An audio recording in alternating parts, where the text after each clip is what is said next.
उसको उत्तम विद्वान बनाता है और कर्म के अनुसार ही परमात्मा ऋषि विप्र ब्राह्मण आदि पदवियां प्रदान करता है। कवच से लेके गृहमते 5वां श्लोक, जिसका भावार्थ इस प्रकार है। जो जिज्ञासु सब कर्मों को हिंसा रहित करता है और परमात्मा के साथ निष्पाप आदि गुणों को धारण करके उनकी मैत्री को उपलब्ध करता है, वह उसके अनंत ऐश्वर्य युक्त स्वरूप को प्राप्त होता है। तात्पर्य यह कि जब तक जिज्ञासु अपने आप को उनकी कृपा का पात्र नहीं बनाता, तब तक वह उसकी स्वरूप प्राप्ति का अधिकारी नहीं बन सकता।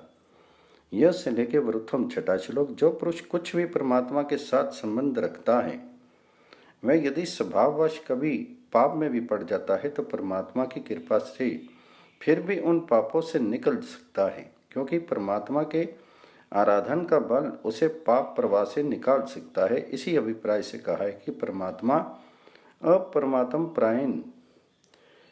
प्रायण पुरुषों के लिए अवश्य में शुभ स्थान देते हैं। ध्रुवासु से लेकर सदाना 7वां श्लोक, जिसका भावार्थ इस प्रकार है।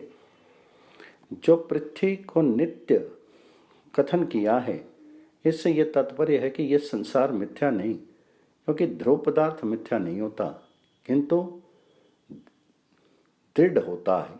यह सप्तम मंडल में 28वां सूक्त समाप्त हुआ। मोशु से लेकर मृलय 1 श्लोक, जिसका भावार्थ इस प्रकार है। परमात्मा ने उक्त ऐश्वर्य का उपदेश किया है कि जीवो, तुम सदैव अपने जीवन के लक्ष्य को ऊंचा रखा करो और तुम ये प्रार्थना किया करो कि हम मिट्टी के घरों में ना रहें, किंतु हमारे रहने के स्थान अति मनोहर संजड़ी सुंदर हों और उनमें परमात्मा हमको सब प्रकार के ऐश्वर्य दे। यह 9वीं से लेकर मृलय 2 श्लोक, जिसका भावार्थ इस प्रकार है। परमात्मा उपदेश करते हैं कि जो पुरुष मनुष्य जन्म के धर्म अर्थ काम मोक्ष इन चारों फलों से विहीन है, वे पुरुष लो निर्माता की धौंकनी के समान केवल श्वास मात्र से जीवित प्रतीत होते हैं। वास्तव में वे पुरुष चर्म निर्मित धृति धौंकनी के समान निर्जीव हैं। इसलिए पुरुष को चाहिए कि वह सदैव उद्योगी और कर्मयोगी बन करके अपने लक्ष्य के लिए कटिबद्ध रहे। अपुरुषार्थी होकर जीना केवल चरम मात्र के समान प्राण यात्रा करना है। इस अभिप्राय से इस मंत्र में उद्योग अथवा कर्म योग का उपदेश दिया गया है। कृत्व से लेके मृलय 3 श्लोक, पुरुष अपनी निर्बलता से शुभ कर्मों को जानता हुआ भी उनका अनुष्ठान नहीं कर सकता, प्रत्युत अपनी दीनता से उनके विरुद्ध आचरण करता है। इसलिए इस मंत्र में परमात्मा ने उपदेश किया है कि वैदिक धर्म अनुयायी पुरुषोत्तम उद्योगी बनने के लिए परमात्मा से सदैव प्रार्थना करो कि हे परमात्मन, आप हमको आत्मिक बल दें ताकि हम कर्म अनुष्ठानी बन करके अकर्मंत्या रूप दोष को दूर करके सत्कर्मी बने। अपाम से लेके मृलय 4 श्लोक, जिसका भावार्थ है। कर्मों के मनोरथ रूपी सागर में पड़ा हुआ मनुष्य बूढ़ा हो जाता है और कर्मों का अनुष्ठान नहीं कर सकता। जिस पर परमात्मा देव की कृपा होती है वही कर्मों का अनुष्ठान करके कर्मयोगी बनता है, अन्यथा नहीं।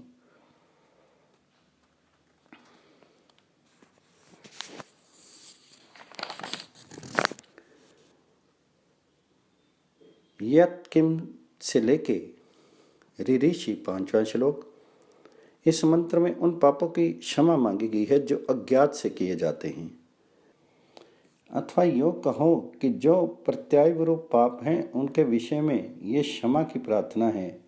परमात्मा ऐसे पाप को क्षमा नहीं करता जिससे उसके न्याय रूपी नियम पर दोष आवे, किंतु यदि कोई पुरुष परमात्मा के संबंध विषयक अपने कर्तव्य को पूरा नहीं करता, उस पुरुष के अपने संबंध विषयक पाप परमात्मा क्षमा कर देता है। अन्य विषयक किए हुए पाप को क्षमा करने से परमात्मा अन्यायी ठहरता है। ये सप्तम मंडल में 9वां सूक्त समाप्त हुआ। प्र से लेके मदाय 1 श्लोक, परमात्मा उपदेश करते हैं कि हे वायु आदि तत्वों की विद्या को जानने वाले विद्वान पुरुषों, आप वैदिक पुरुषों से उपदेश लाभ करके सर्वत्र भूमंडल में अव्याहत गति होकर विचरो। ईशानाय से लेके वाज्यस्य 2 श्लोक, जो लोग विद्वानों को धन देते हैं वे सदा ऐश्वर्य संपन्न होते हैं, और जो लोग ईश्वर अर्पण कर्म करते हैं अर्थात निष्काम कर्म करते हैं, परमात्मा उनको सदा ऐश्वर्यशाली बनाता है। रायनु से लेके निरेक के तीसरा श्लोक, जिसका भावार्थ इस प्रकार है।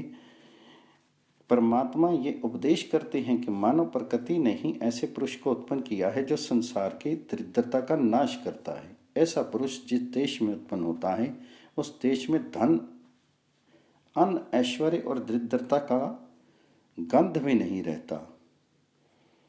उच्छनुपस्स से लेके चौथा श्लोक, जिसका भावार्थ इस प्रकार है। परमात्मा उपदेश करते हैं कि हे पुरुष, जो लोग वायुवत सर्वत्र गतिशील विद्वानों की संगति में रहते हैं उनके लिए सूर्य उदय काल सुंदर प्रतीत होते हैं, और उनके लिए सुवृष्टि और संपूर्ण ऐश्वर्य उपलब्ध होते हैं। बहुत क्या, योगी जनों की संगति करने वाले पुरुष ध्यान अवस्थित होकर के उस परम ज्योति को उपलब्ध करते हैं जिसका नाम परब्रह्म है। ते सत्येन से लेके सचनते पांचवा श्लोक।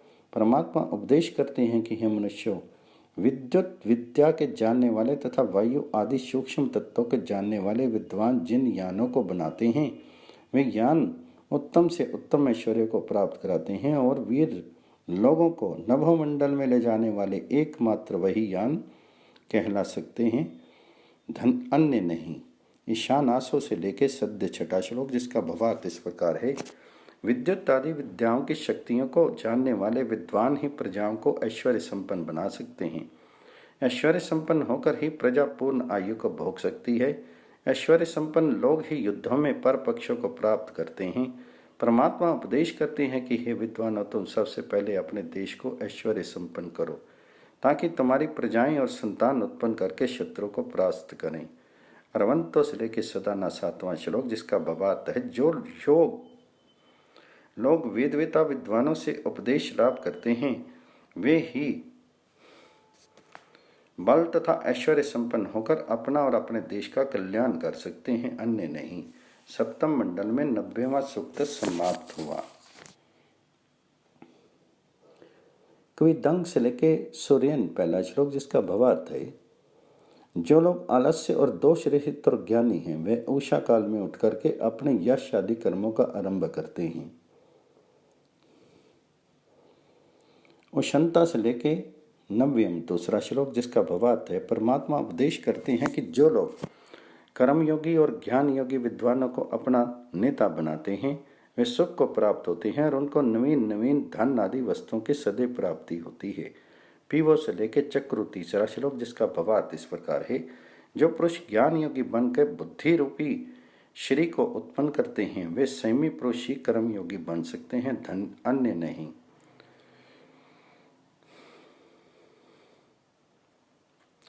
यावत से लेके बहिरेदम चौथा श्लोक, जिसका भावार्थ इस प्रकार है। जब तक मनुष्य के शरीर में कर्म करने की शक्ति रहती है और जब तक ब्रह्मचर्य के प्रभाव से उत्पन्न हुआ ओज रहता है और जब तक सत्य के समझने की शक्ति रहती है तब तक उसे ज्ञान योगी और कर्म योगी पुरुषों से सदैव ये प्रार्थना करनी चाहिए कि हे भगवान, आप मेरे समक्ष आकर मुझे सत्कर्मों का उपदेश करके साधु स्वभाव वाला बनाइए। नियवाना से लेके 5वां श्लोक, जिसका भावार्थ इस प्रकार है। यजमान कर्म योगी और ज्ञान योगी विद्वानों से ये प्रार्थना करते हैं कि हे भगवान, आप हमारे यज्ञों में आकर हमको कार्य कर्म योग और ज्ञान योग का उपदेश करें ताकि हम उद्योगी तथा ज्ञानी बन करके निरुद्योगिता और अज्ञान रूपी पापों से छूट करके मोक्ष फल के भागी बने। यावाम से लेके 6वां श्लोक, जिसका भावार्थ इस प्रकार है।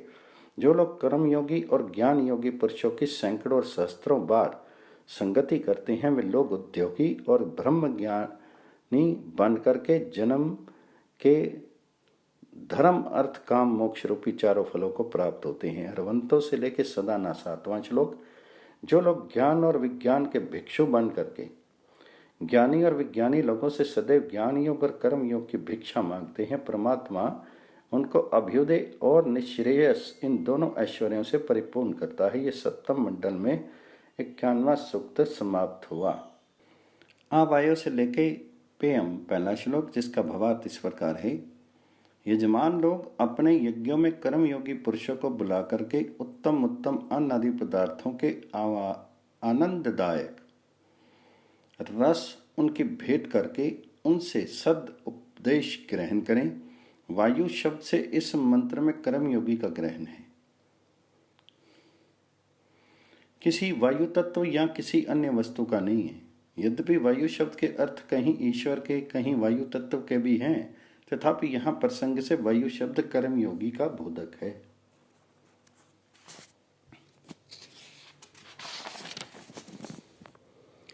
प्रसोता से लेके शची भी दूसरा श्लोक, जिसका भावार्थ इस प्रकार है। परमात्मा उपदेश करते हैं कि यजमान लोगों, तुम सुंदर सुंदर पदार्थों के रस निकाल करके विद्वानों को तृप्त करो, ताकि वे प्रसन्न होकर तुमको उपदेश दें।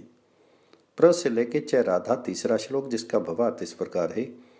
परमात्मा उपदेश करते हैं कि यजमानों से आवाहन किए हुए विद्वान लोग यज्ञ मंडपों में जाकर जनता को गौएं, घोड़े और धन आदि ऐश्वर्यों के उत्पन्न करने का उपदेश करें। ये से लेके नरेभिर मित्रान चौथा श्लोक, जिसका भावार्थ इस प्रकार है। जो सर्वव्यापक परमात्मा पर विश्वास रखकर अन्यायकारियों के दमन के लिए उद्यत होते हैं, वे सदैव विजय लक्ष्मी का लाभ करते हैं, अर्थात उनके गले में विजय लक्ष्मी अश्वमेव जयमाला पहनाती है। आनोम से लेके सदाना पांचवा श्लोक, जिसका भावार्थ इस प्रकार है। परमात्मा ने सैकड़ों और सहस्त्रों शक्तियों वाले कर्मयोगी विद्वानों के आवाहन करने का उपदेश किया है कि हे यजमानों, तुम अपने यज्ञों में ऐसे विद्वानों को बुलाओ जिनकी पदार्थ विद्या में सैकड़ों प्रकार की शक्तियां हैं। उनको बुला करके तुम उनसे सदुपदेश सुनो। ये सप्तम मंडल में 52वां सूक्त समाप्त हुआ। शुचि से लेके देश था पहला श्लोक, जिसका भावार्थ इस प्रकार है। परमात्मा उपदेश करते हैं कि हे विद्वानों, आप यजमानों के यज्ञ को बल देने वाला तथा कला कौशल आदि विद्याओं से शीघ्र ही फल का देने वाला बनावें। ता से लेके दृश्य दूसरा श्लोक, जिसका भावार्थ इस प्रकार है। यजमानों को चाहिए कि वे अपने भौतिक तथा आध्यात्मिक यज्ञों से अनुभवी विद्वानों को बुला करके उनसे शिक्षा ग्रहण करें और उनसे ज्ञान और विज्ञान की विद्याओं को काम करावें। यज्ञ का वास्तव में यही फल है कि अपने ज्ञान तथा विज्ञान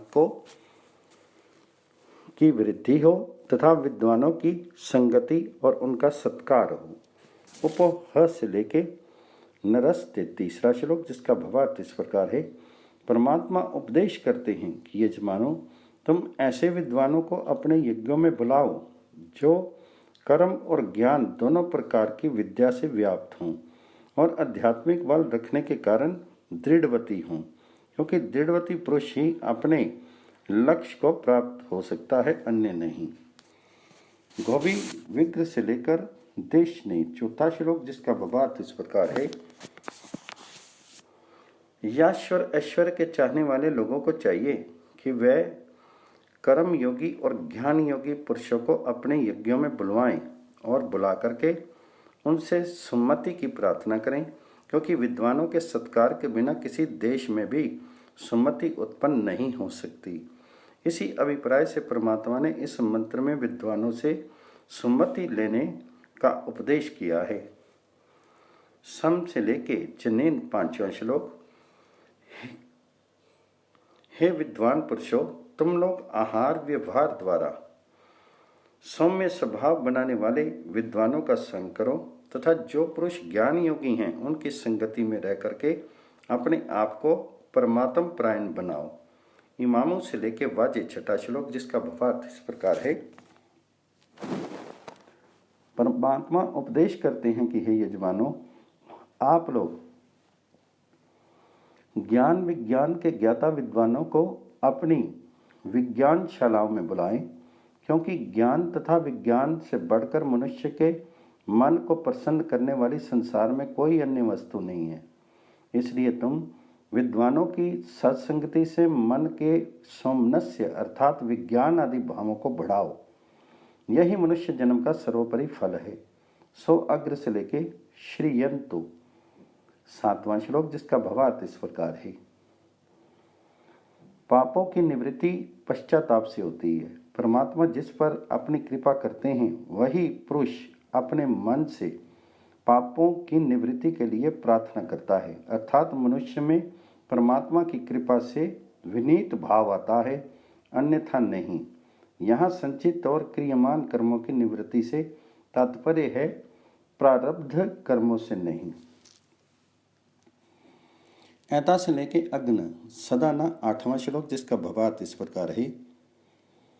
पुरुष को चाहिए कि वह सत्पुरुषों की संगति से बाहर कदापि नहीं रहे और परमात्मा के आगे हृदय खोलकर निष्पाप होने की सदैव प्रार्थना किया करे। इसी से मनुष्य का कल्याण होता है। केवल अपने उद्योग के भरोसे पर ईश्वर और विद्वान पुरुषों की उपेक्षा अर्थात उनमें उदासीन दृष्टि कदापि नहीं करें। ये सप्तम मंडल में 93वां सूक्त समाप्त हुआ। यम से लेके अजनी पहला श्लोक।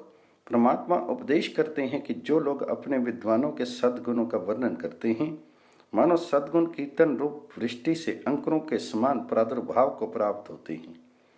श्रोणंतम से लेके धीय दूसरा श्लोक, जिसका भावार्थ इस प्रकार है। परमात्मा उपदेश करते हैं कि हे विद्वानों, तुम अपने जिज्ञासुओं की वाणियों पर ध्यान दो और उनके कर्मों के सुधार के लिए उनको सदुपदेश दो, ताकि वे सत्कर्मी बनकर संसार का सुधार करें। माँ से लेकर निदे तीसरा श्लोक, जिसका भावार्थ इस प्रकार है। विद्वानों से मिलकर जिज्ञासुओं को ये प्रार्थना करनी चाहिए कि आपके संग से हम में ऐसा बल उत्पन्न हो कि हमको शत्रु कभी दबा नहीं सकें और हम कोई ऐसा काम नहीं करें जिससे हमारे संसार में निंदा हो और हमारा मन कदापि पाप की ओर ना जाए। इंद्र अग्ना से लेके अवस्यव चौथा श्लोक, जिसका भावार्थ इस प्रकार है। जो लोग विद्वानों के साथ रह करके अपनी वाणी को अनुष्ठानमयी बनाते हैं अर्थात कर्मयोगी बनकर उक्त विद्वानों की संगति करते हैं, वे संसार में सदैव सुरक्षित होते हैं। ताही से लेके वाज साते 5वां श्लोक। जो लोग इस भाव से यज्ञ करते हैं कि उनको बाधाएं निवृत्त होवें, वे अपने यज्ञों में कर्मयोगी ज्ञानयोगी विद्वानों को अश्वम में बुलावें, ताकि उनके सत्संग द्वारा ज्ञान और कर्म से संपन्न होकर सब बाधाओं को दूर कर सकें। तावाम से लेके सन्निश्य छठा श्लोक, जिसका भावार्थ इस प्रकार है। संसार में अभ्युदय और शोभन साहित्य उन्हीं लोगों का बढ़ता है जो लोग अपने यज्ञों में सद उपदेष्टा कर्मयोगी और ज्ञान योगियों को बुला करके सद उपदेश सुनते हैं। इंद्राग्नि से लेके ईष्ट 7वां श्लोक। परमात्मा उपदेश करते हैं कि याज्ञिक लोगों, तुम अपने यज्ञों में ऐसे विद्वानों को बुलाओ जो दुष्टों के दमन करने और ऐश्वर्य के उत्पन्न करने में समर्थ हों। माँ कस्य से लेके यच्छतम 8वां श्लोक, जिसका भावार्थ इस प्रकार है। परमात्मा उपदेश करते हैं कि जिज्ञासु जनों, तुम अपने विद्वानों से शम विधि की शिक्षा लो, अर्थात तुम्हारा मन किसी में भी दुर्भावना का पात्र न बने, किंतु तुम सबके कल्याण की सदैव इच्छा करो। इस भाव को अन्यत्र भी वर्णन किया है कि मित्रस्य माँ चक्षा सर्वाणि भूतानि समीक्षन्ताम। ये यजुर्वेद का श्लोक है। तुम सब को मित्रता की दृष्टि से देखो।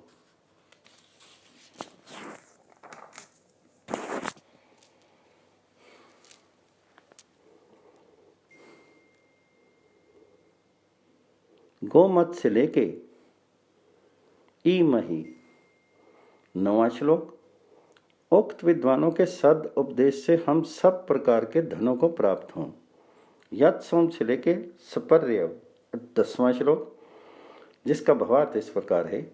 परमात्मा उपदेश करते हैं कि हे विद्वानों, आप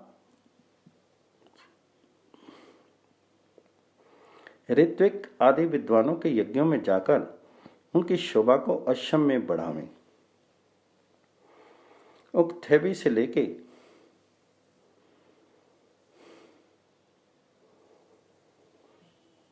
विवासत 11वां श्लोक, जिसका भावार्थ इस प्रकार है। कर्म योगी और ज्ञान योगियों के अज्ञान के नाश करने की प्रार्थना का विधान है। तावीत से लेके हतम 13वां श्लोक। परमात्मा उपदेश करते हैं कि हे विद्वानों, आप राक्षसी वृत्ति वाले दुष्टाचारी पुरुषों का अपने विद्या बल से नाश करो, क्योंकि अन्यायचारी अधर्मात्माओं का दमन विद्या बल से किया जा सकता है, अन्यथा नहीं। अतः आप इस संसार में पाप पिशाच को विद्या बल से भगाओ। ये सप्तम मंडल में 94वां सूक्त समाप्त हुआ। प्र से लेके सिंधुरण्य पहला श्लोक, जिसका भावार्थ है। परमात्मा उपदेश करते हैं कि मनुष्यों, ब्रह्म विद्या रूपी नदी सब प्रकार के अज्ञान आदि पाप पंखों को बहा ले जाती है, और यही नदी भुवन त्रय को पवित्र करती, अर्थात अन्य जो भौतिक नदियां हैं वे किसी एक प्रदेश को पवित्र करती हैं, और ये सबको पवित्र करने वाली हैं, इसलिए इनकी उनसे विलक्षणता है। तात्पर्य यह कि ये विद्या रूपी नदी आध्यात्मिक पवित्रता का संचार और भौतिक नदी बाह्य पवित्रता का संचार करती है। एका से लेके नाहुशाई दूसरा श्लोक, जिसका भावार्थ इस प्रकार है। परमात्मा उपदेश करते हैं कि हे मनुष्य, ये भौतिक नदियां केवल संसारिक धनों को और संसार में सुखदायक जल तथा दुग्ध आदि पदार्थों को देती हैं, और विद्या रूपी सरस्वती आध्यात्मिक धन और ऐश्वर्य को देने वाली है। बहुत से टीकाकारों ने इस मंत्र के अर्थ इस प्रकार किए हैं कि सरस्वती नदी नहुष राजा के यज्ञ करने के लिए संसार में आई, अर्थात जिस प्रकार ये जन प्रवाह है कि भगीरथ के तप करने से भगीरथी गंगा निकली, ये भी इसी प्रकार का एक अर्थवाद मात्र है, क्योंकि यदि यह भी भगीरथी के समान आती तो इसका नाम भी नाहुषी होना चाहिए था। अस्तु इस प्रकार की कल्पित अनेक कथाएं अज्ञान के समय वेदार्थ से भर दी गई, जिसका वेदों में गंध भी नहीं, क्योंकि नहुष्य शब्द की व्युत्पत्ति इस प्रकार है कि न हेति कर्मसु इति नहुष दंपत्य नाहुष। इस नहुष शब्द का अर्थ यहाँ मनुष्य संतान है, कोई राज विशेष नहीं। इसी से निरुक्तकार ने भी कहा है कि वेदों में शब्द यौगिक और योग रूढ़ हैं, केवल रूढ़ नहीं।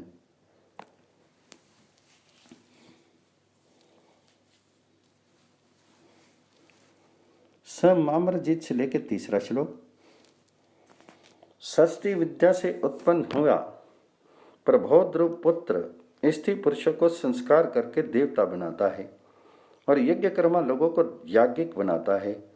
बहुत क्या जो युद्धों में आत्म त्याग करके शूरवीर बनते हैं, उनको इतने शूरवीर, साहसी और निर्भीक एकमात्र सरस्वती विद्या से उत्पन्न हुए प्रबोध्रुव पुत्र ही बनाता है, अन्य नहीं। होता से लेके सखिव्य चौथा श्लोक। सरस्वती विद्या यदि संयमी पुरुषों द्वारा अर्थात सदाचारी पुरुषों द्वारा उपदेश की जाए तो पुरुष को ऐश्वर्यशाली बनाती है, सदा के लिए अभ्युदय संपन्न करती है। इमा से लेके वृक्षम 5वां श्लोक। परमात्मा उपदेश करते हैं कि याज्ञिक पुरुषों, तुम इस प्रकार विद्यारूप कल्प वृक्ष का सेवन करो, जिस प्रकार धूप से संतप्त पक्षीगण आकर छायाप्रद वृक्ष का आश्रयन करते हैं, एवं आप इस सरस्वती विद्या का सब प्रकार से आश्रयन करें। आयमो 23 से लेके सदा न 6वां श्लोक। जो लोग विद्या को चाहते हैं और प्रतिदिन विद्या में रत हैं, उनके ब्रह्म विद्या रूप यज्ञ के दरवाजे खुल जाते हैं तथा वे सब प्रकार के सुखों को प्राप्त होते हैं। ये सप्तम मंडल में 95वां सूक्त समाप्त हुआ। बृहदों से लेकर रोत्सो।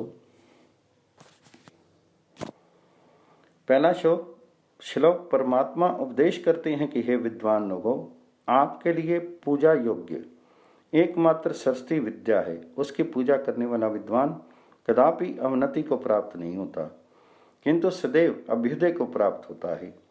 तात्पर्य यह कि सत्कर्तव्य एकमात्र परमात्मा का ज्ञान है। उसी का नाम ब्रह्म विद्या सरस्वती व ज्ञान है, क्योंकि विद्या, ज्ञान, सरस्वती ये तीनों पर्याय शब्द हैं। परमात्मा का ज्ञान तदाम्य संबंध से परमात्मा में रहता है, इसलिए वह परमात्मा का रूप है। इसलिए यहाँ जड़ उपासना का दोष नहीं आता। उभय यते से लेके मधो नाम दूसरा श्लोक। ब्रह्म विद्या से मनुष्यों को अभ्युदय और निश्रेयस ये दोनों फल प्राप्त होते हैं। इस मंत्र द्वारा प्रार्थना की गई है कि बोधन करने वाली ब्रह्म विद्या हमें दान रूप सर्वोपरि ऐश्वर्य प्रदान करे।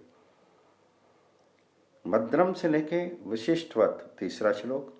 सरस्वती ब्रह्म विद्या जो सब ज्ञानों का स्तोत्र है, वह यदि ऋषि मुनियों के समान स्तुति की जाए, अर्थात उनके समान ये भी ध्यान का विषय बनाई जाए, तो मनुष्य के लिए फलदायक होती है।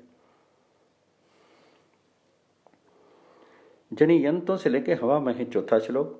परमात्मा उपदेश करते हैं कि हे पुरुषों, तुम ब्रह्म ज्ञान का आवाहन करो, जो विद्यारूपी सरस्वती माता के से उत्पन्न होता है और संपूर्ण प्रकार के अनिष्टों को दूर करके करने वाला है। परंतु उसके पात्र वे पुरुष बनते हैं जो उदारता के भाव और वेद रूपी विद्या के अधिकारी हों, अर्थात जिनके मल, विक्षेप आदि दोष सब दूर हो गए हों और जो यम नियम आदि संपन्न हों, वे ही ब्रह्म ज्ञान के अधिकारी होते हैं, अन्य नहीं।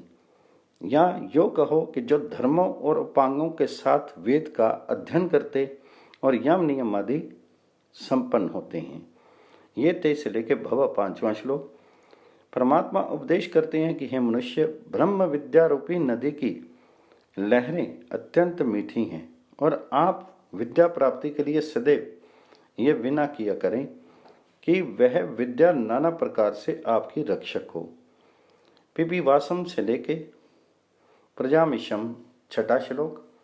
जीव प्रार्थना करता है कि हे परमात्मन, मैं ब्रह्म विद्या का निरंतर पान करता रहूं, जिस अमृत को पीकर पुरुष दिव्य सृष्टि हो जाता है और संसार के सब ऐश्वर्य के भोगने योग्य बनता है, वह दिव्य दृष्टि मुझे भी प्राप्त हो।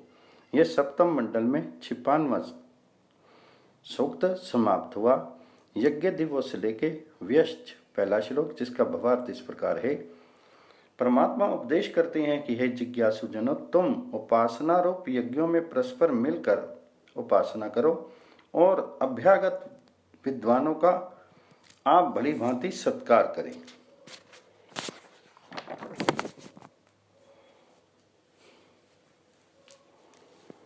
आदेव्या से लेके पितेव 2 श्लोक। परमात्मा उपदेश करते हैं कि हे मनुष्य, तुम उस बृहस्पति की उपासना करो जो तुमको सब विघ्नों से बचाता है और पिता के समान रक्षा करता है। तमु ज्येष्ठम से लेकर राजा 3 श्लोक, जिसका भावार्थ है कि वेद प्रकाशक परमात्मा ही एकमात्र पूजनीय है, उसको छोड़कर के ईश्वर के रूप में और किसी की उपासना नहीं करनी चाहिए।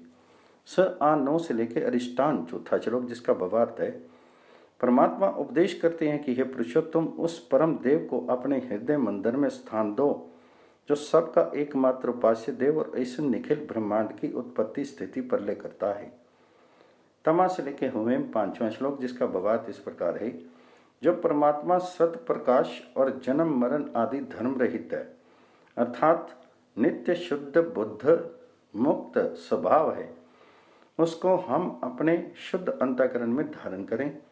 तात्पर्य यह कि जब मन मल विक्षेप आदि दोषों से रहित हो जाता है, तब उसे ब्रह्म की अवगति अर्थात ब्रह्म प्राप्ति होती है। और ब्रह्म प्राप्ति के अर्थ यहाँ ज्ञान द्वारा प्राप्ति के हैं, दिशांतर प्राप्ति के नहीं।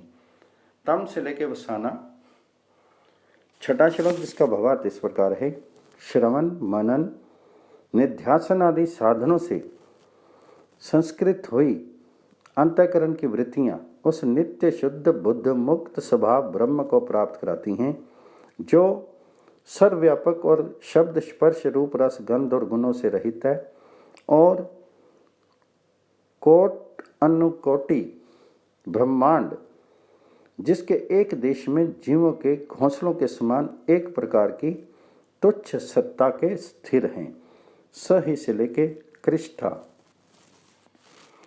7वां श्लोक जिसका भावार्थ इस प्रकार है।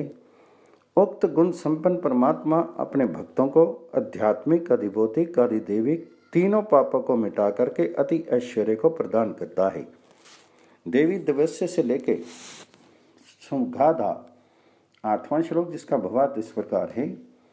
जो पृथ्वी लोक को बृहस्पति परमात्मा के द्योतक वर्णन किया गया है, अर्थात पृथ्वी आदि लोक उसकी सत्ता का बोधन कराते हैं।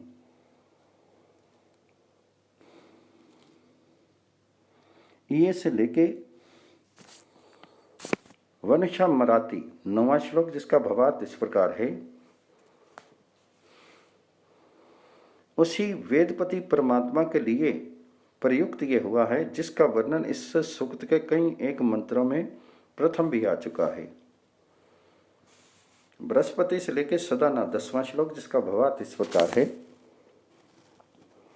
परमात्मा उपदेश करते हैं कि हे पुरुषोत्तम, उस बृहस्पति सर्वोपरि ब्रह्म की उपासना करो जिससे ध्युलोक और पृथ्वीलोक के सब ऐश्वर्यों को उत्पन्न किया है, और उसी से सब प्रकार के धन और ऐश्वर्यों की प्रार्थना करते हुए कहो कि हे परमात्मा, आप मंगलवाणियों से हमारी सदैव रक्षा करें।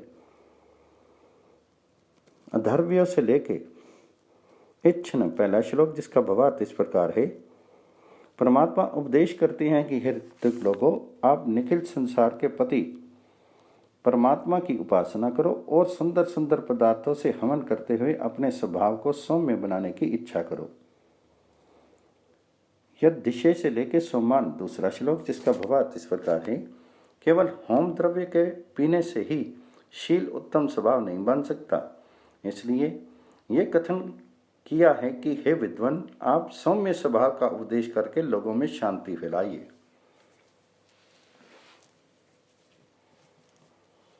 ज्ञान से लेके 3 श्लोक जिसका भावार्थ इस प्रकार है। जो पुरुष प्रथम माता से शिक्षा उपलब्ध करता है तथा वैदिक संस्कारों द्वारा अपने स्वभाव को सुंदर बनाता है, वह सर्वोत्तम विद्वान होकर इस संसार में अपने यश को फैलाता है और वेद न्यायी पुरुषों के ऐश्वर्य को बढ़ाता है। यध्योध्या से लेके जेम 4 श्लोक जिसका भावार्थ है। परमात्मा उपदेश करते हैं कि जो पुरुष न्यायशील होकर अन्यायकारी शत्रु के दमन का बल मांगते हैं, उनको मैं अनंत बल देता हूं, ताकि वे अन्यायकारी हिंसकों का नाश करके संसार में धर्म और न्याय का राज्य फैलावें। प्रेंद्रस्य से लेके अस्य 5वां श्लोक। परमात्मा उपदेश करते हैं कि हे विद्वानों, जो पुरुष आश्रय माया के बंधन में नहीं आता, उसके बल और यश को संपूर्ण संसार वर्णन करता है, और उसकी दृढ़ता और परमात्म प्रायणता उसको आपद समय में भी सहायता देती है। इसलिए तुम व्रत धारण करो कि छल कपट दंभ के कदापि वशीभूत ना हो। इस दृढ़ता के लिए मैं तुम्हारा सहायक होऊंगा। तवेदम से लेके वस्व 6 श्लोक जिसका भावार्थ इस प्रकार है।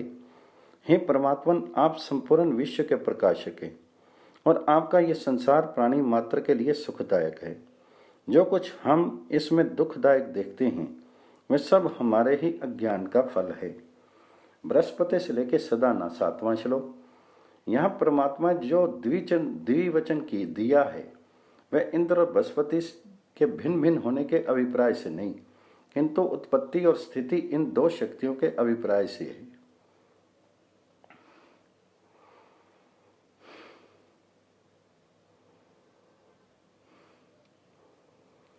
एक ही परमात्मा को यहाँ बृहस्पति और इंद्र इन नामों से गुण भेद से वर्णन किया गया। जैसा कि एक ही ब्रह्म है, यहाँ सत्य आदि नामों में एक ही वस्तु का ग्रहण है, एवं यहाँ भी भिन्न भिन्न नामों से एक ही ब्रह्म का ग्रहण है, जो का नहीं। ये सप्तमंडल में 58वां सूक्त समाप्त हुआ। अब संपूर्ण ब्रह्मांडों का ज्ञाता परमेश्वर ही है, ये बताते हैं। परव से लेके विच से 1 श्लोक जिसका भावार्थ इस प्रकार है। जीव केवल प्रत्यक्ष से लोकों को जान सकता है। संपूर्ण ब्रह्मांडों का ज्ञाता एकमात्र परमात्मा है। तन्मात्रा कथन करना यहाँ प्रकृति के सूक्ष्म कर्म का उपलक्षण मात्र है। नाथ विष्णु से लेकर पृथ्वी आदि। दूसरा श्लोक जिसका भावार्थ इस प्रकार है, भूत भविष्य वर्तमान तीनों कालों में किसी की शक्ति नहीं जो परमात्मा के ब्रह्मत्व को जान सके, इसी कारण उनका नाम अनंत है। इरावती से लेके मयूख है तीसरा श्लोक, यहाँ ध्युलोक और पृथ्वीलोक दोनों उपलक्षण मात्र हैं।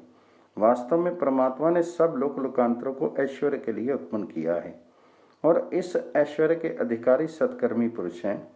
जो लोग कर्मयोगी हैं उनके लिए ध्युलोक तथा पृथ्वीलोक के सब मार्ग खुले हुए हैं।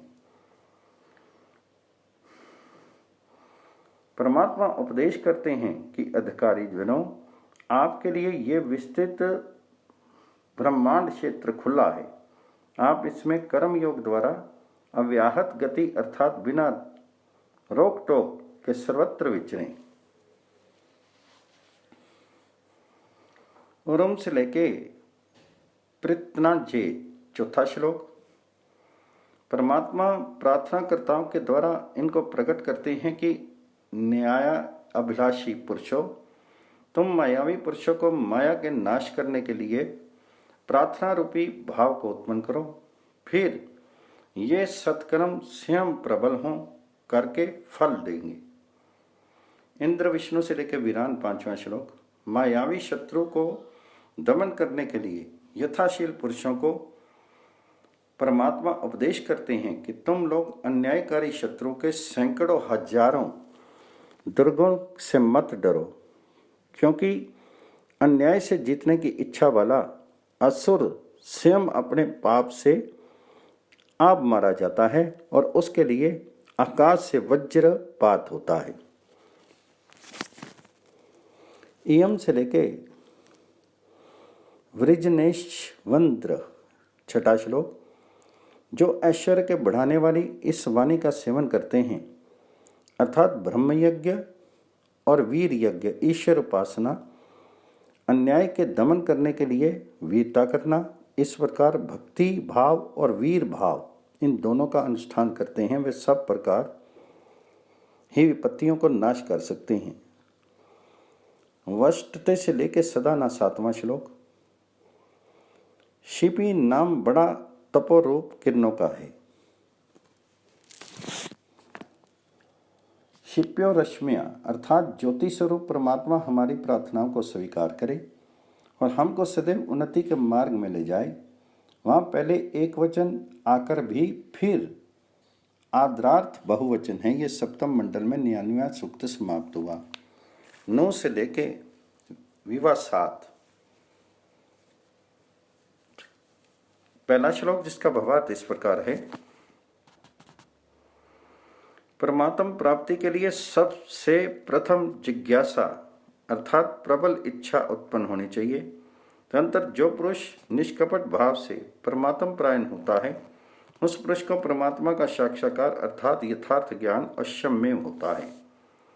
तम विष्णु से लेके राय दूसरा श्लोक, शुभ नीति और सुनीति का नाम है जिससे संसार भर का कल्याण हो। इस मंत्र में परमात्मा ने इस नीति के उत्पन्न करने के लिए जिज्ञासु द्वारा प्रार्थना कथन करके उपदेश किया है। वास्तव में शुभ नीति ही धर्म, देश और जाति की उन्नति का सर्वोपरि साधन है।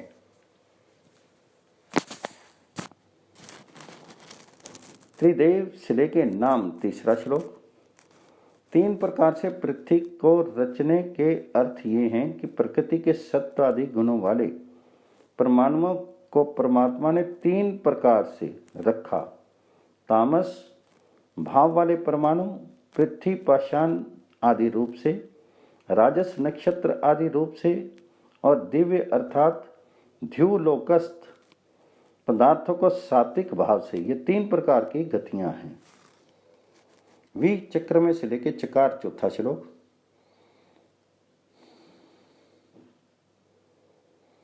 जिस पृथ्वी में सुंदर आविर्भाव वाले प्राणी जात हैं उनका कर्ता जो परमात्मा हैं उसने इसे संपूर्ण विश्व को रचा है। पर से लेके परा के 5वां श्लोक, जिसका भावार्थ इस प्रकार है। विष्णु, आर्य, व्यापक, ये तीनों एक ही पदार्थ के नाम हैं। विष्णु को इस मंत्र में आर्य कहा है और आर्य परमात्मा का मुख्य नाम है। किमित विष्णु से लेके बभूव 6वां श्लोक, परमात्मा स्वप्रकाश तेजों में रूप सृष्टि की रचना और पालने से सबको प्रसिद्ध है, अर्थात उसकी विचित्र रचना से प्रत्येक सूक्ष्मदर्शी पुरुष जानता है कि यह विविध रचना किसी सर्वज्ञ तेजों में परमात्मा के बिना कदापि नहीं हो सकती। वशटते से लेकर सदाना 7वां श्लोक, इस 6ठे अध्याय के अंत में प्रकाश रूप सर्वव्यापक परमात्मा से यह प्रार्थना की गई है कि आप हमको अत्यंत उन्नतिशील बनाइए और सदैव हमारी रक्षा कीजिए। सप्तम मंडल में 6वां सूक्त और 6ठ अध्याय समाप्त हुआ।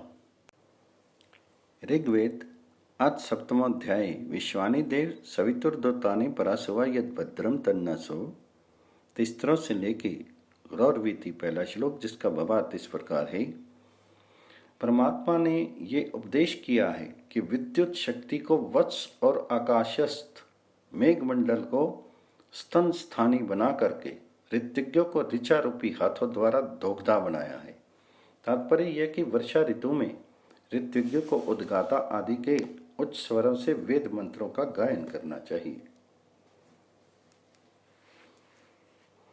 ताकि वृष्टि सुखप्रद और समय आनंदप्रद प्रतीत हो। यो वर्धन से लेकर समय 2 श्लोक, जिसका भावार्थ इस प्रकार है। जो परमात्मा उक्त वर्षा आदि ऋतुओं में औषधियों को बढ़ाता है और जो सब औषधियों के रसों का आविष्कार करने वाला है, वह परमात्मा इस त्रिधातु शीर में सुख दे और सब प्रकार के ऐश्वर्य प्राप्त करावे। स्तरी ऋतु से लेके पुत्र 3 श्लोक, जिसका भावार्थ इस प्रकार है। वर्षा ऋतु में मेघ नव परसुता गौ के समान अपने दुग्ध रूपी पय पुंज से संसार को परिपूर्ण कर देता है। वह यूं कहो कि ध्रुव पिता और पृथ्वी माता स्थानी बनकर के वर्षा ऋतु में नाना प्रकार की संपत्ति उत्पन्न करते हैं, और जो यहाँ पिता स्थायी ध्रुवलोक का बढ़ाना कहा गया है, वह उनके ऐश्वर्य के भाव से कुछ आकार वृद्धि के अभिप्राय से नहीं। यस्मिन से लेके विरपशम 4 श्लोक, जिस परमात्मा ने में अन्न में, प्राण में और मन में, इन तीनों कोशों वाले अनंत जीव निवास करते हैं और निखिल ब्रह्मांड स्थिर है, उसी परमात्मा की सत्ता से जीव संचित, क्रियमान और प्रारब्ध 3 प्रकार के कर्मों की वृष्टि करता है। वह परमात्मा मेघ के समान आनंदों की वृष्टि करता है। इदम से लेके गोपा 5वां श्लोक, परमात्मा उपदेश करते हैं कि हे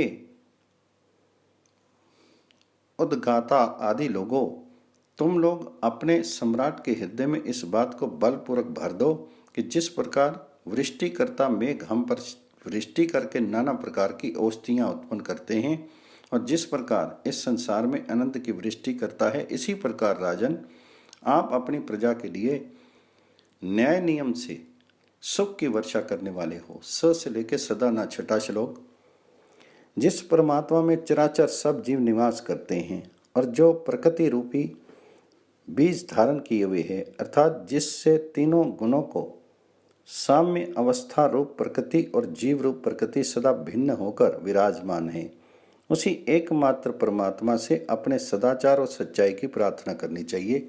सप्तम मंडल में 101वां सूत्र समाप्त हुआ। पर्जन्याय से लेके इच्छतो 1 श्लोक, परमात्मा उपदेश करते हैं कि हे पुरुषों, तुम तृप्तिजनक वस्तुओं का वर्णन करो जिससे तुम में ऐश्वर्य प्राप्ति के लिए उद्योग उत्पन्न हो। यो से लेके पुरुषी नाम 2 श्लोक, जिसका भावार्थ है, जिस सर्वतृप्ति कारक परमात्मा ने संपूर्ण ब्रह्मांडों को रच करके औषधियों को उत्पन्न किया और जिसने मनुष्यों की बुद्धि की तृप्ति करने के लिए अपने अनंत ज्ञान को मनुष्यों के लिए दिया, उनकी उपासना प्रत्येक मनुष्य को करनी चाहिए। तस्मा से लेके संहित करत 3रा श्लोक। एकमात्र वही परमात्मा ऐश्वर्यों के लिए प्रार्थनीय है, अन्य नहीं। ये सप्तम मंडल में 102वां सूक्त समाप्त हुआ। संवत्सर से लेके अवादिशु पहला श्लोक, जिसका भावार्थ इस प्रकार है। दृष्टिकाल में ब्राह्मण वेद पाठ का व्रत करते हैं और उस समय में प्रायः उन सूक्तों को पढ़ते हैं जो तृप्तिजनक हैं। दूसरे पक्ष में इस मंत्र का यह भी अर्थ है कि वर्षा ऋतु के मंडन करने वाले जीव वर्षा ऋतु में ऐसी ध्वनि करते हैं मानो 1 वर्ष के अनंतर उन्होंने अपने मौन व्रत को उपार्जन करके इसी ऋतु में बोलना प्रारंभ किया है। तात्पर्य यह कि इस मंत्र में परमात्मा ने यह उपदेश किया है कि जिस प्रकार शूद्र जंतु भी वर्षा काल में आनंदजनक ध्वनि करते हैं, अथवा यूं कहो कि परमात्मा के यश का गान करते हैं, वेदज्ञ लोगों, तुम भी उसी प्रकार वेद का गान करो। दिव्या से लेके सम्मिति 2रा श्लोक, जिसका भावार्थ इस प्रकार है। वर्षा काल के साथ बैंडक आदि जीवों का ऐसा घनिष्ठ संबंध है जैसे इंद्रियों की वृत्तियों के साथ। जैसे इंद्रियों की यथार्थ ज्ञान रूप प्रमाद आदि वृत्तियां इंद्रियों को मंडन करती हैं, इसी प्रकार ये वर्षा ऋतु का मंडन करते हैं। यदि मैना से लेके वदंतमेति 3रा श्लोक, जिसका भावार्थ है। वर्षा ऋतु में जीव अनंत से विचरते हैं और अपने भावों का अपनी चेष्टा तथा वाणियों से बोध कराते हुए पुत्रों के समान अपने वृद्ध पितरों के पास जाते हैं। अन्यों से लेके वाचम 4था श्लोक। परमात्मा उपदेश करते हैं कि हे जीवो, तुम प्रकृति सिद्ध वर्षा आदि ऋतुओं में नूतन नूतन भावों को ग्रहण करने वाले जन जंतुओं से शिक्षा लो कि वे जिस प्रकार हर्षित होकर उद्योगी बनते हैं, इसी प्रकार तुम भी उद्योगी बनो। यह देशामान्य से लेके 4था श्लोक, जिसका भावार्थ इस प्रकार है। परमात्मा उपदेश करते हैं कि जिस प्रकार जल जंतु एक दूसरे की चेष्टा से शिक्षा लाभ करते हैं और एक ही प्रकार की भाषा सीखते हैं, इस प्रकार तुम परस्पर शिक्षा लाभ करते हुए एक प्रकार की भाषा बोलो। गोमाइयों से लेके 6ठा श्लोक, जिसका भावार्थ इस प्रकार है। परमात्मा उपदेश करते हैं कि जिस प्रकार जंतु स्वर भेद, आकार भेद और वर्ण भेद रखते हुए जाति भेद और वाणी भेद नहीं रखते, इस प्रकार हे मनुष्य, तुमको प्राकृत वस्तुओं से शिक्षा लेकर भी वाणी का एकत्व और जाति का एकत्व दृढ़ करना चाहिए। जो पुरुष वाणी के एकत्व और जाति के एकत्व को ढूंढ नहीं रख सकता, वह अपने मनुष्यत्व को भी नहीं रख सकता। ब्राह्मणासों से लेके वह भू 7वां श्लोक, जिसका भावार्थ इस प्रकार है।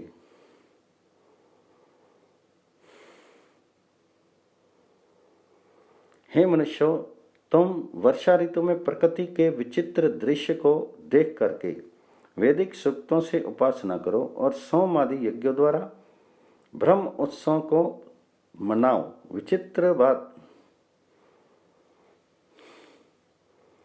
ब्राह्मणास से लेके केचित 8वां श्लोक। वेदव्रती ब्राह्मण ब्रह्म के यश के गायन करने के लिए एकांत स्थान में बैठे और वे शीतोष्ण आदि द्वंद्वों को सहते हुए तितिक्षु और तपस्वी बनकर अपने व्रत को पूर्ण करें। देवहितिम से लेके विसर्गम 9वां श्लोक, जिसका भावार्थ इस प्रकार है।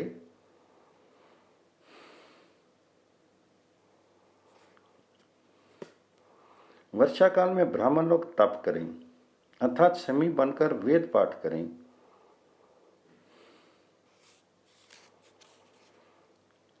गोमायु से लेके आयु 10वां श्लोक, जिसका भावार्थ इस प्रकार है।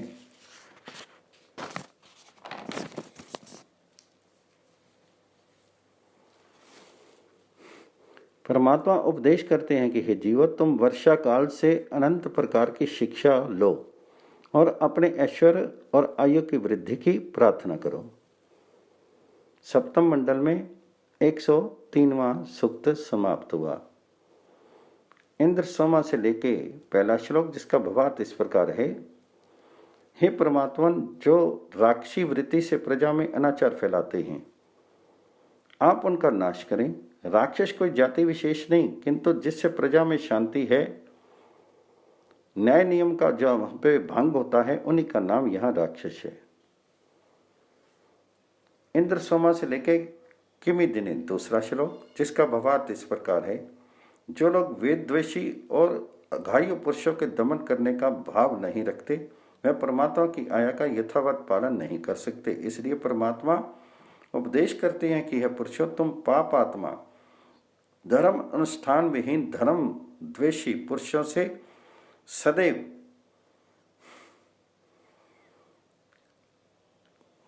जो केवल कुतर्क परायण होकर रात दिन धर्म निंदा में तत्पर रहते हैं, उनको भी द्वेष बुद्धि से अपने से दूर करो।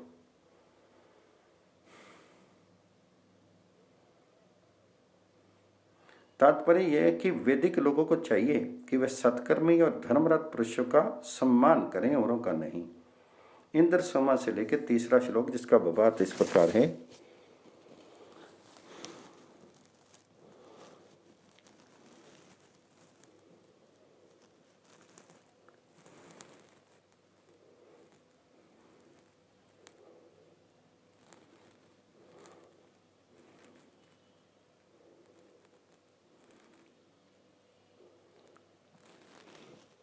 हे परमात्मन, आपकी दमन रूप शक्ति से वज्र उठाए हुए के समान भय प्रतीत होता है।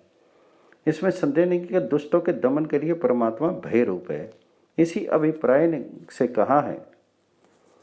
इंद्र सोमा से लेके निर्जुरवर्त चौथा श्लोक, जिस प्रकार बादलों से बिजली उत्पन्न होकर पृथ्वी तल पर गिरती है, इस प्रकार अन्यायकारी शत्रुओं के लिए परमात्मा अनेक विधि अस्त्र शस्त्रों को उत्पन्न करके उसका हनन करता है। इंद्र सोमा से लेके निस्वरम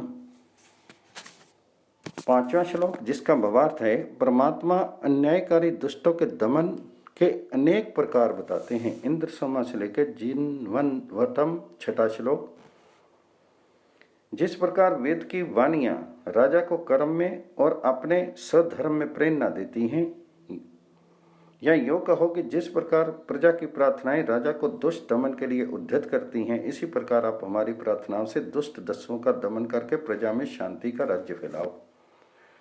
प्रति से लेके द्रोहा सातवां श्लोक, दुष्टाचारी अन्यायकारियों के प्रति दंड देने का विधान इस मंत्र में किया गया है। तात्पर्य यह कि जो पुरुष क्रूर प्रकृति के हैं, वे यथा योग्य दंड के अधिकारी होते हैं, क्षमा के नहीं। यो मान से लेके वक्ता आठवां श्लोक, जिसका भावार्थ इस प्रकार है। इस मंत्र में शुद्ध मन से आचरण करने की अत्यंत प्रशंसा की है कि जो पुरुष कायिक, वाचिक और मानस तीनों प्रकार से शुद्ध भाव और सत्यवादी रहते हैं, उनके समान कोई असत्यवादी ठहर नहीं सकता।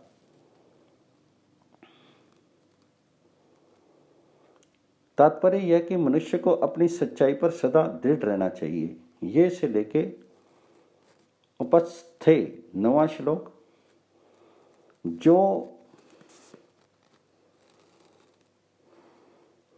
लोग अपने साहस से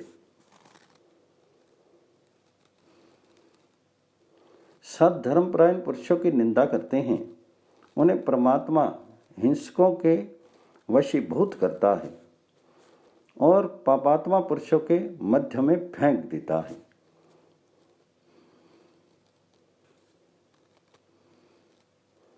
जिससे वे स्वयं पापी बनकर अपने कर्मों से आप ही नष्ट भ्रष्ट हो जाएं।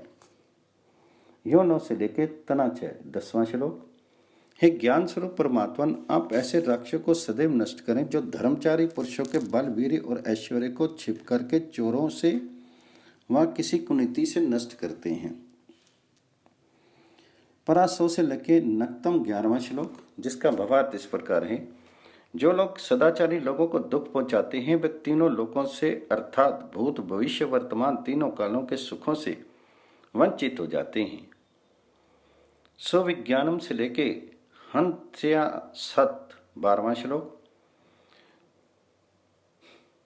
इसका अर्थ यह कि स्वतः तो वे देव एवं असुर दोनों ही स्वयं को सत्यवादी कह सकते हैं, अर्थात देवता कहेगा कि मैं सत्यवादी हूं और असुर भी यही कहेगा, परंतु वह ये वस्तुतः सही नहीं, क्योंकि विद्वान ही इसका निर्णय करने में समर्थ हैं कि कौन सत्यवादी और कौन असत्यवादी है।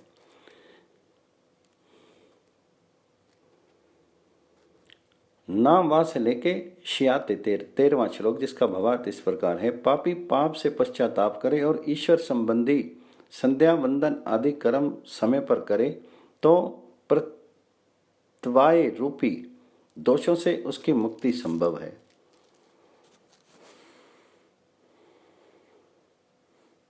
शासी क्षत्रिय को भी प्रजा रक्षा के भाव से दंड से वंचित रखा जा सकता है, परंतु अन्यायकारी, असत्यवादी व मिथ्या भाव प्रचारक व मिथ्या आचरण करने वाले राक्षस को पाप से मुक्ति असंभव है। यदि से लेके सचंताम 14वां श्लोक, मिथ्या देवों की उपासना का इस मंत्र में प्रबल निषेध है। ईश्वर के अतिरिक्त किसी अन्य देव की उपासना का भी इसमें प्रबल वर्णन है। इसमें जो लोग विभिन्न देवताओं के पूजक हैं उन्हें राक्षस एवं ईश्वरी दंड का पात्र कहा गया है। इससे स्पष्ट आदेश है कि ईश्वर को छोड़ अन्य किसी की अर्चना ईश्वर सम कदापि नहीं करनी चाहिए। यही इस उपदेश का भाव है। अध्याय से लेके 15वां श्लोक।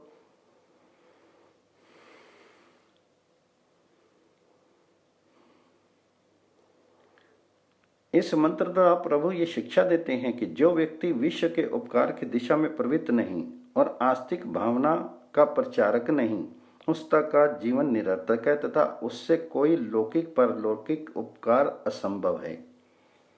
यो से लेके 16वां श्लोक, जिसका भावार्थ इस प्रकार है। परमात्मा का निर्देश है कि जीवो, तुम में से जो लोग सदाचारियों को व्यर्थ में ही दोष देते हैं और दंभ करके स्वयं को सदाचारी सत्यवादी बताते हैं, न्यायकारी राजों का कर्तव्य है कि ऐसे लोगों को यथा योग्य दंड अवश्य ही दे।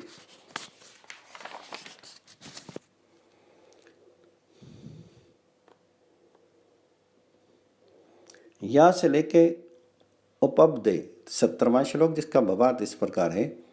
प्रस्तुत मंत्र राजधानी की रक्षणार्थ इस बात का उपदेश है कि जो स्त्री गुप्तचर बनकर रात को विचरे और अपना भेद किसी को न दे अथवा स्त्रियों के आचरण दूषित करने हेतु ऐसा रूप धरे, उसको भी राक्षसों की श्रेणी में ही मानकर राजा राज समुचित दंड दे। वी से लेके अध्वरे 18वां श्लोक। परमात्मा का उपदेश है कि ज्ञान योगियों व कर्म योगियों, आकाश मार्ग में प्रजा की उत्पीड़ित करने वाले राक्षसों को अपने क्रिया कौशल से विमान आदि बना करके उन्हें नष्ट कर दो। प्र से लेके परिवर्तन 19वां श्लोक। यहाँ पर्वत से तात्पर्य उस शस्त्र से है जिसमें पूरी सरीखे में अनेक पर्व पड़ते हों। एता से लेके 20वां श्लोक, जिसका भावार्थ इस प्रकार है। जो दुष्ट अन्यायी प्रजा को दुख दे, उन्हीं के लिए परमात्मा ने तीक्ष्ण शस्त्रों की रचना की है, अर्थात परमात्मा उपद्रवियों एवं दुष्टों का दमन करके विशेष विश्व में शांति का विस्तार चाहते हैं। इंद्रों से लेकर रक्षसा। 21वां श्लोक, जिसका भावार्थ इस प्रकार है। परमात्मा असत्यकर्मी राक्षसों के संहार हेतु सदैव वज्र उठावे तैयार रहता है, इसलिए तो उपनिषद में भी वर्णित है, परमात्मा वज्र उठाए पुरुष के समान अत्यंत भय रूप है। उलोक या तुम से लेके इंद्र 22वां श्लोक, जिसका भावार्थ इस प्रकार है। इस मंत्र द्वारा परमात्मा से अन्यायी, मायाई और अनेक प्रकार से न्यायकारियों पर प्रहार करने वाले दुष्टों से रक्षार्थ प्रार्थना का उपदेश है। प्रार्थना केवल वाणी मात्र से सफल नहीं होती, तथापि जब हार्दिक तन्मयता सहित प्रार्थना की जाए तो उससे उद्योग का सृजन होकर मनुष्य अश्वमेव सफलीभूत होता है। माना से लेके 23वां श्लोक, जिसका भावार्थ इस प्रकार है। आध्यात्मिक अधिभौतिक अधिदेविक इन तीताओं से हम सर्था बचें, अर्थात पार्थिव शरीर आधिभौतिक ताप रहित हो और अंतरिक्ष से हमें कोई आधिभौतिक ताप न सताए व मानस तापों के मूलभूत अन्यायकारी राक्षसों के विध्वंस से हमें कोई मानस ताप न व्यापे। जो पृथ्वी तथा अंतरिक्ष से रक्षा का कथन है वह ताप निवृत्ति की दृष्टि से औपचारिक है, प्रमुख नहीं। इंद्र से लेके 24वां श्लोक, जिसका भावार्थ इस प्रकार है। जो लोग मायावी एवं हिंसक हैं वे क्षण क्षण ज्ञान रहित होकर ऐसी मुग्ध अवस्था प्राप्त करते हैं कि फिर उनको सत्य झूठ का विवेक नहीं रहता। हे परमात्मन, ऐसे दुराचारियों को आप ऐसी मोहमयी निशा प्रदान करें कि वह संसार में जागृति प्राप्त करके न्यायकारी सदाचारियों को दुखी नहीं करें। प्रति से लेके ज्ञातोमदभ्य 25वां श्लोक, जिसका भावार्थ इस प्रकार है। जिसमें राक्षसों का हनन हो उसका नाम रक्षोघ्न है। वस्तुतः इस सूक्त में अन्यायकारी राक्षसों के हनन हेतु अनंत प्रकारों का कथन है और वेद न्यायी आस्तिकों के वैदिक यज्ञ की निर्विघ्न समाप्ति हेतु उनकी रक्षार्थ अनेक उपायों का वर्णन है, जिसको पढ़ करके व अनुष्ठान द्वारा पुरुष वास्तव में आध्यात्मिक आदि भौतिक आदि दैविक इन तीन तापों से बच सकता है। वेद अभिमानी अपने संकटों की निवृत्ति हेतु यदि रक्षोघ्न आदि सच्चे संकट मोचन सूक्तों को पढ़े और अनुष्ठान करे तो संकट निवृत्ति सुनिश्चित है। ये सप्तम मंडल में 104वां सूक्त समाप्त हुआ। सप्तम मंडल समाप्तम।